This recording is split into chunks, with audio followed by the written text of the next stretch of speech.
پہلا ادھورا کام، پہلا نامکمل کام جو محمد سے ماضی میں ہوا، اب بھی ہے اور ہمیشہ رہے گا، وہ کیا ہے؟ نمبر 1، شب القدر، تاریخ کو جو کہ تواریخی تاریخ تھی محمد بھول گیا۔ شب القدر جو قرآن کے مطابق 97ویں آیت ہے، 97ویں سورت ہے، اور اس کی جتنی بھی آیات ہیں 4-5، وہ یہ ثابت کرتی ہے کہ جو شب القدر کی جو رات ہے یہ بہت ہی نایاب، 1000 مہینوں سے افضل ہے۔ اس شب لوگوں کے گناہ معاف ہوتے ہیں اور خواہشات پوری ہوتی ہیں، لیکن یہ ایک ہی تاریخ محمد کو ملی اور وہ بھی بھول گیا۔ کہاں ملتی ہے؟ ثبوت کے طور پر، جاننے کے طور پر، فیکٹ کے طور پہ آپ جان لیں تاکہ آپ کو عقل ہو کہ آئندہ کیسے بات کرنی ہے مسیحوں سے۔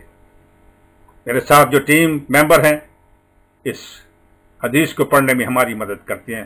چند ایک حدیثوں کے نمبر دوں گے، سب کے نہیں، حوالہ جات دیں گے ضرور۔ جی، صحیح البخاری والیوم 3 حدیث 2016۔ توجہ دیں ذرا۔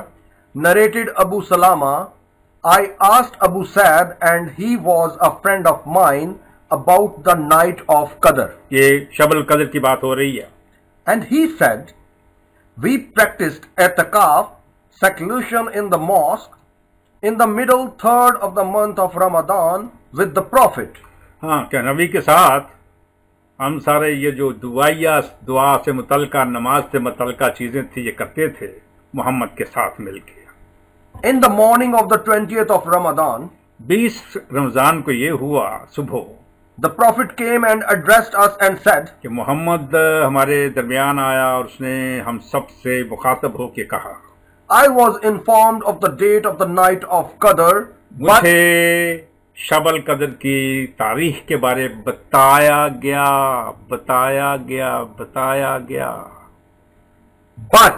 لیکن I was caused to forget it or I forgot. لیکن میں تو بھول گیا یا مجھے بھلا دیا گیا۔ That's it۔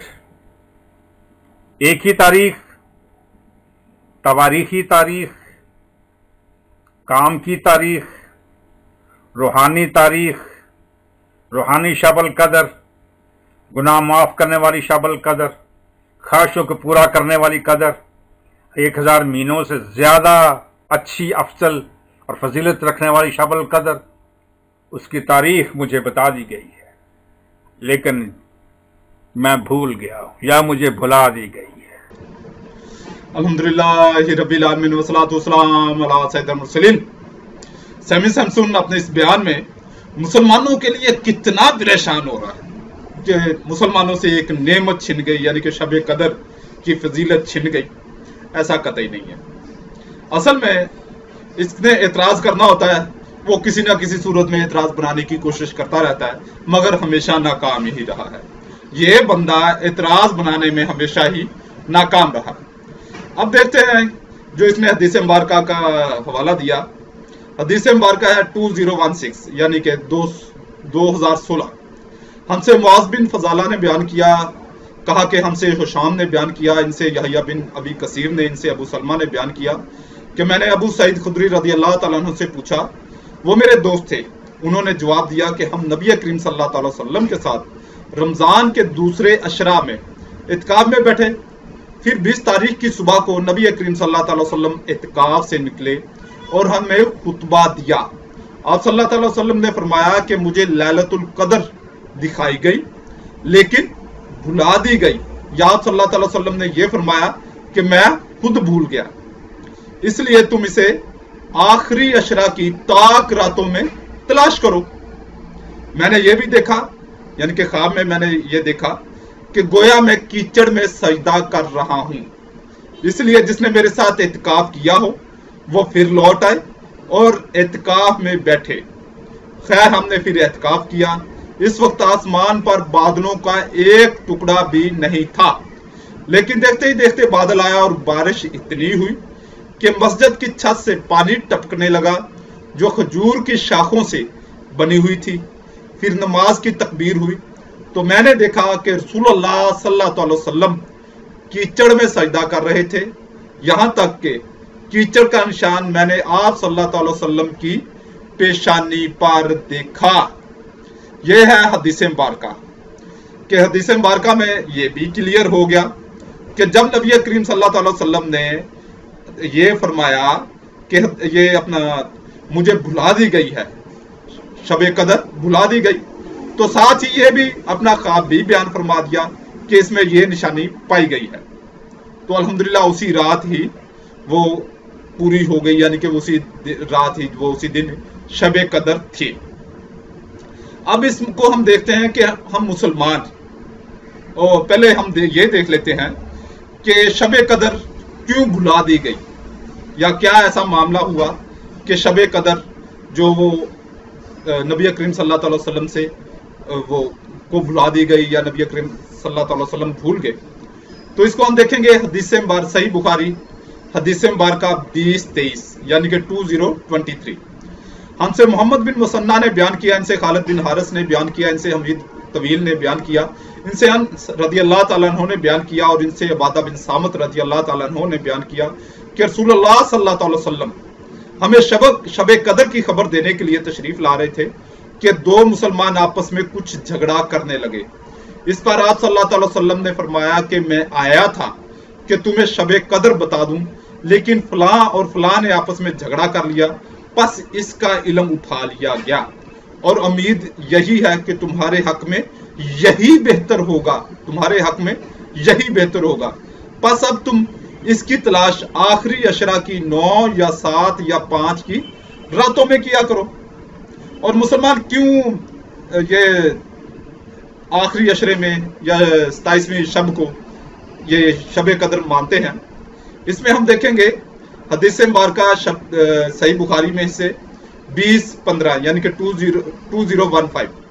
ہم سے عبداللہ بن یوسف نے بیان کیا، کہا کہ ہم کو امام مالک رحمۃ اللہ علیہ نے خبر دی، انہیں نافع نے اور انہیں حضرت عبداللہ بن عمر رضی اللہ تعالیٰ عنہ نے کہ نبی کریم صلی اللہ علیہ وسلم کے چند اصحاب کو شب قدر خواب میں رمضان شریف کی 7 آخری تاریخوں میں دکھائی گئی تھی۔